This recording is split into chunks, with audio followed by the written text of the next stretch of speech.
Day 1075 of the Ukrainian War Map, also known as the Russo-Ukrainian War. Juzzie here, and today is another update as I take a simplified and down-to-earth approach to some of the most important happenings on the ground in Ukraine. So starting off, we'll take a look at those Russian losses, as currently Russia sits on more than 840,000 military personnel losses, representing an additional 1,320 in the past day, with the Russian army's hunger for manpower always reaching new heights in its obsession with its Ukrainian conquest, with many examples of this scene, including most recently over the past couple of months, recruiting advertisements around Russia offering debt forgiveness of up to 10 million rubles, or about $100,000 US, which is, roughly speaking, 10 years of Russia's current median individual income as of 2025. But the devil's always in the details, meaning that all potential recruits should ideally exercise extreme caution and thoroughly review the terms of the contract, given the countless reported instances where the Russian military has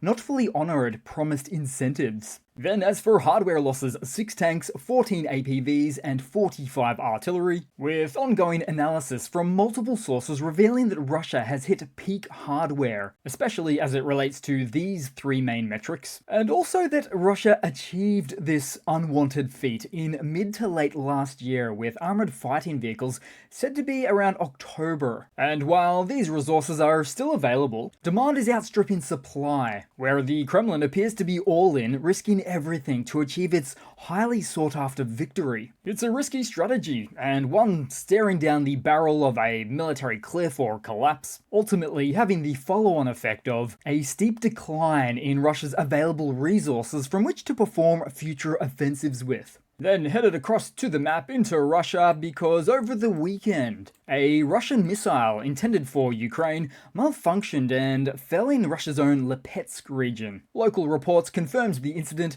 which has left thousands in the area without electricity. So while Moscow claims to be targeting Ukrainian infrastructure, it seems their aim is getting a bit too close to home. Now, the regional authorities claimed this was just a booster, although the object appears to be in a near-perfect vertical descent, which is not at all typical for a booster stage, with those instead usually following an arcing trajectory and don't fall straight down as seen here. It's likely an aviation-launched Iskander missile or failed air defense missile from that of an S-300/400 system. Now, the Russian news outlet RT reported on the incident, indicating no casualties, although it was significantly played down, just to say that there was some damage caused. Then headed across into the Ukrainian map and starting in the northeast, as the Ukrainian Achilles Battalion continues destruction of Russian shelters, BTR vehicles, golf carts, trucks, and Buhanka vehicles, and occurring near to the Oskol River. And if we zoom in here, occurring at or around Kolesnikivka to the north and Krulikivka to the south. And locations you've surely heard of plenty before because, well, in this case, the Achilles Battalion have been forcing the Russian army to work within this geographical framework for quite some time now. Then headed slightly down the map to the Crimea direction of Luhansk, where Russian forces were dealt the blow of one of their 152mm self-propelled howitzers, the 2S3 Akatsiya, and in fact a good deal of activity in this area most recently, with a light Russian infantry rush spotted just over the border next door in the lower Kharkiv region right here, stopped with DPICM cluster munitions. Though I'd have to say, most notably, it's always been Russian mechanized infantry with their armored vehicle support located right here in their offensive attempts to close the geographical gap. Therefore, it's quite the updated strategy for the Russian forces here, arguably with an inability to equip every unit, combined with their need to keep pushing the contact point. Not a favorable recipe. Then also, nearby in this direction, a specialized assault unit from the AFU took 4 Russian soldiers as prisoners while clearing a cellar. And this would be turning into quite the common story now, in all too often these days, a position that Russian soldiers have been located at, seemingly ready to surrender and suffering from very low morale in a cellar. Then passing down the map and very briefly to Toretsk, as geolocated footage assessed that the Ukrainian forces made some advances along the northern streets of the town, although the time frame on these corresponds to later last week and the start of the weekend, so Friday and Saturday in particular. Then headed further down the map and just east of Pokrovsk, but a fair amount beyond the front lines, specifically southwest of Novoalexandrivka, where 2 Russian BMP infantry fighting vehicles were destroyed, and done so by the 414th Birds of Magyar unit. Now, the rear positions of the Russian forces are certainly a focus for the AFU right here,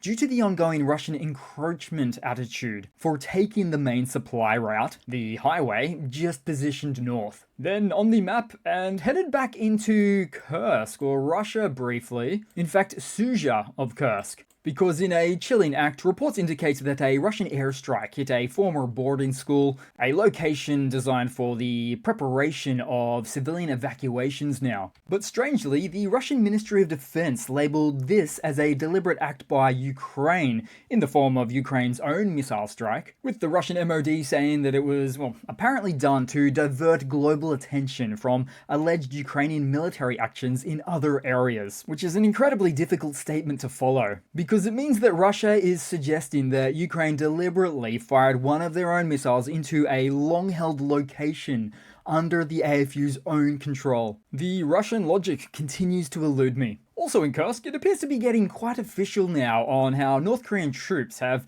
been withdrawn from these front lines as a result of suffering heavy losses. Ukrainian and US officials also report that Kyiv has effectively neutralized half of the 11,000+ North Korean troops that were formerly stationed here as a means to take back Kursk. And so these latest reports of this retreat for the North Korean soldiers marks a considerable setback for Pyongyang, highlighting Ukraine's relentless pressure on its Russian-utilized hostile forces. The situation would also mark the need for Putin to essentially request the next batch from Supreme Leader Kim of the DPRK. Surely not the most enjoyable of conversations among the two. Then also in Kursk, more repelling of Russian attacks seen in the region, including the destruction of 2 BMP-2s and a MTLB armored fighting vehicle. But also note, in total, 8 Russian offensives were repelled over the past 24 hours on this front, mostly in the northwest and southeast, with 8 being not a great deal as far as Russian activity for the region normally goes,